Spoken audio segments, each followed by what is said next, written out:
wararka naga soo gaaraya gobolka Shabeellaha Dhexe ayaa waxay ku waramayaan in dagaal xoogan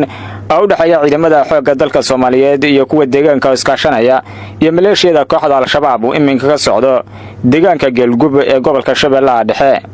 xogaha ayaa intaas ku daraya in ciidamada dawladda federaalka Soomaaliya oo kaashanaya kuwa deegaanka ay subaxnimada hore saakay ay weerar ku qaadeen fariisimo maleeshiyada kooxda Al-Shabaab ay ku lahaayeen deegaanka Galgub waxaana halkaas ka qarxay dagaal xoogan oo u dhaxeeya labada dhinac. wararku intaas ay ku darayaan in dagaalkaasi uu ka dhashay khasaare iskugu jira dhimasho iyo dhaawac walow aan si rasmi ah loo xaqiijin karin tirada dhimashada dhaawaca soo kala gaaray labada dhinac maadaama dagaalku halkaas si xoogan kaga socdo. dagaalkan oo bilowday ururnimada hore ee saaka ayaa waxaa la isku adeegsaday hub aad u culus kaas oo dhawaaqas laga maqlaayay aagga u dhow deegaanka Galgub ee gobolka Shabeellaha Dhexe. ciidamada dawladda federaalka Soomaaliya oo kaashanaya dadka deegaanka ayaa saacadii la soo dhaafay waxa howlgalla ka dhanaa maleeshiyada kooxda Al-Shabaab ay markaasi ka wadeen deegaano fara badan oo hoostaga gobolka Shabeellaha Dhexe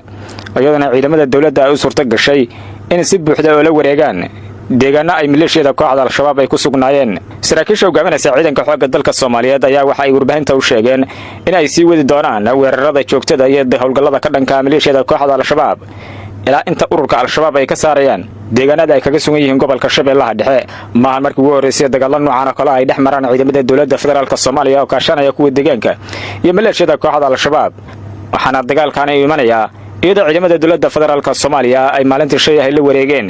deegaano fara badan oo ka tirsan gobolka Hiiraan.